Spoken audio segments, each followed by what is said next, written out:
Okay, we're gonna do that again.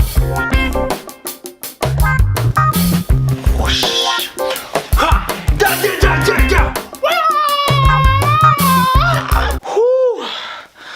Oh man, okay.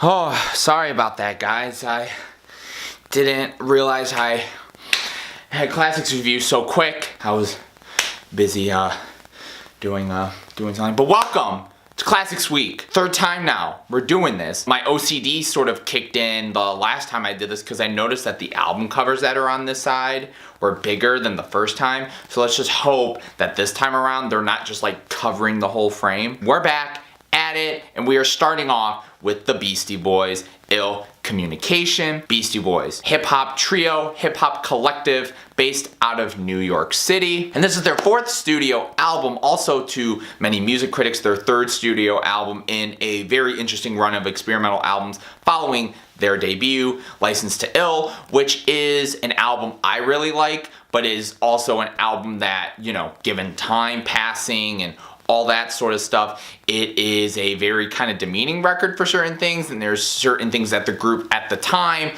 or down the road or recently have sort of gone on to say, yeah, we apologize for those lyrics, but at the same time it's still a very important hip-hop record and it's still a very important record in music.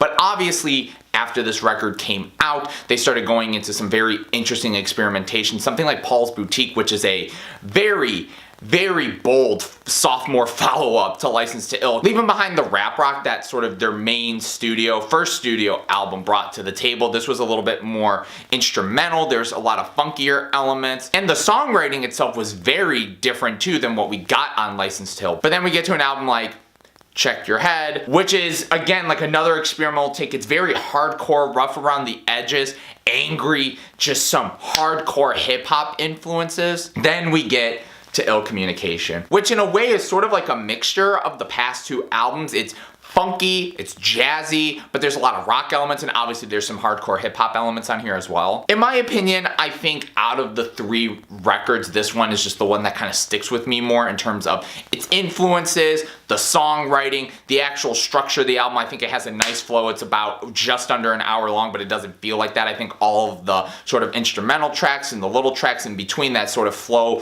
through the album or make the album flow a lot better actually work for me a lot more than cuts off of Paul's Boutique and Check Your Head. And to go back to sort of the whole jazz influence, Miles Davis was sort of a huge influence for this album. Something like Bobo on the Corner, which is one of the songs, one of the more instrumental tracks on the album, is basically a clear dedication to his album On the Corner. And this was one of many records that sort of influenced the sound of it. And like I said, it kind of goes all over the place. There's again a lot of hardcore hip-hop elements. There's some punk rock that's like spread throughout a couple tracks on here, and then again there's a lot of very interesting jazzy seductive instrumentation as well. And in my opinion, this is one of the more intriguing and sort of fun and experimental and just really well done sampled albums as well. I think a lot of the samples they do either with skits or with instruments on this album is great. For example, the opening track to here, Sure Shot, which samples a Jeremy Stein flute.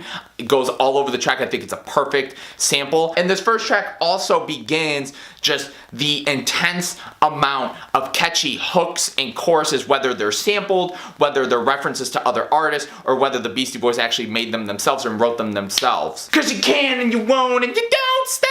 I'm telling you, it's Sabotage. B-boys making with the freak. B-boys making with the freak. But I just love the intensity of this track. All three of them just come in guns blazing. And also this is another Sure Shot sign that pun was absolutely terrible, Brian. What are you doing? Sure Shot sign of how they were changing as a group. One of the verses on here is actually MCA sort of talking about something that's long overdue, about respecting women, and you better respect women, which is actually one of the few times on this record where they sort of make sort of a note of maybe their past lyrics or to kind of move forward. Something like Heart Attack Man also mentions it too.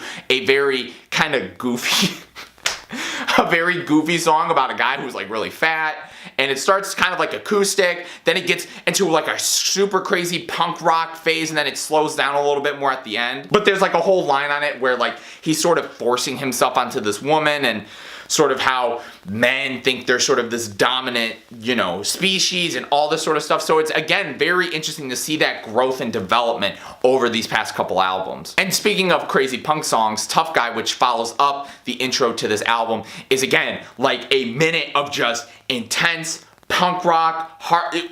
It's crazy. And then just, you know, all three of them, it feels like Mike D is the main one in terms of singing the chorus, but just the three of them going like, tough guy, yeah! It definitely, again, counterbalances other things going on this album. Another track, B-Boys with the Freak Freak, is again another great track of mine. I love the clever Hasbro and Cindy Lou Who lines. And also the Makin Moreland sample in the middle is like one of the greatest things I think I've heard on a rap record in like ever. Another great sample is the sort of pun intended Flute loop, which has a really great flute sample from Flute Thing in here. And again, this is another shorter track on the album, but I think it's done with great precision. But I will say that, again, there are two sort of major things I take away from this album. One is, of course, the jazzy and the hip-hop experimentation, fusion, morphing. Because there are a lot of instrumental tracks on this album that sort of, again, transition from one song to another. I mean, hell, the last song on this album is an instrumental piece called Transitions. But a track like Sabrosa, which comes after Get It Together, I think is a just funky and groovy, like 3.5 minute track that, again, just keeps your attention the whole time. That's another thing too. I think a lot of the instrumental pieces on here do enough for you to sort of get a good feel of it before it moves on to another track. Again, they're just great transitions from one track to another. Or something like Eugene's Lament later on in the record, which has like a more chilly jazzy sound. There's like this really haunting violin in it, and it gets just very just crazy and just all over the place near the end. But obviously that also goes into the hip hop cuts on here too. Something like Root Down, which is super funky. I love the bass line. I love the sound of the snare drum too, like kind of how every hit sounds very different. Like each beat has a different sound to it. I think that's great. Also, I love the whole like run that Mike D has in one of the verses where he goes like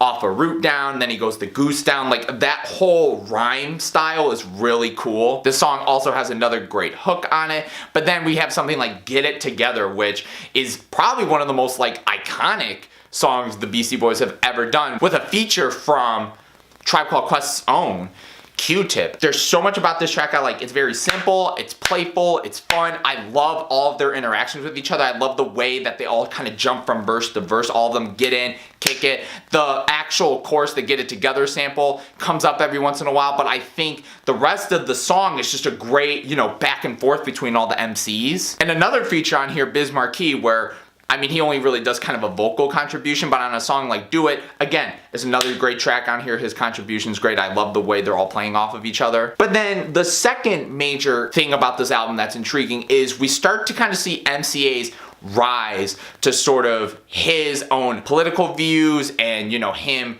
studying to be a Buddhist and, you know, all that sort of stuff, because there's a lot of tracks on here that are like this, especially something like The Update, which is this very politically heavy track. The actual track itself is very heavy. The first chunk of the song is MCA sort of going on about how like we're destroying the world and all these wars going on and sort of what we're doing and how the earth is just getting smaller and we're just completely just wasting it away. Whereas the second verse is him sort of coming around onto himself. He's sort of realizing stuff he did when he was younger that he wants to learn from, and he knows now he has to do things differently.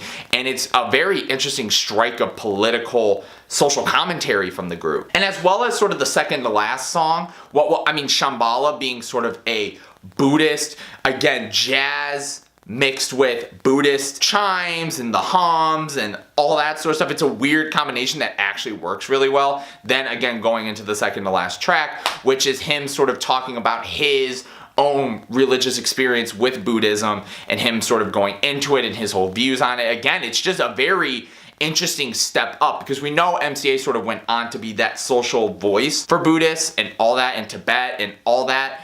But it's interesting that there was so much on this album in a way that was him highlighting social issues like that. For a record that kind of has all these different styles, it just fits very well. And you know, I could keep going on about this record. I think there, again, is so much interesting sort of things that they do on this record. Something like the scoop near the end of the record, I love how the sample slash production that they use changes between every verse, and then the chorus has a whole different sound. I love the way they bounce off of that. And a song like All Right Here This, which has sort of this very clean, very pristine, clean sounding hip hop beat. I just said clean 2 times. That's how clean it is. And then it has this like rough around the edges sound for the verses. I like that too. But yes, other than that, there is one song on here that everyone knows. Probably the biggest Beastie Boys song of all time. And that's Sabotage. Yes, it's still a great song. I love it to death. I think it fits well on this record because it sort of is a lesser hardcore sort of punk rock hip hop fusion than the other 2 tracks on here. But yes, I love it. And the music video is great. Shout out to Spike Jonze. This record's fantastic. I think the fusion of what they do on here is great. I love all the topics that they talk about, especially MCA sort of coming out, doing all the social stuff. There's so many witty bars on here. One of my favorites is one of the guys saying something like, you know, I put my fortune spinning on a wheel like Sajak. It's a clever line. I think what they pulled off here was fantastic. And also, shout out to Mario, who sort of was obviously a main contributor to producing a lot of their records up until Hello Nasty. And he has a really, really good shine on this record. He actually gets a shout out on some of the records too. But if you're a fan of Ill Communication, what do you guys think of it? What are some of your favorite tracks? Where does it rank up in your Beastie Boys records? Are any of the other records they came out with better than this? I don't know. I just picked this one because I think it's great. Leave it all in the comments below. And if you like, please like and please subscribe. You can watch more classic reviews. We got more classic reviews coming up. It's going to be crazy. It's going to be great. But thank you guys so much. For tuning in to ChannelBK. Or thank you guys so much for watching. And thank you for tuning in to ChannelBK. Peace out, guys.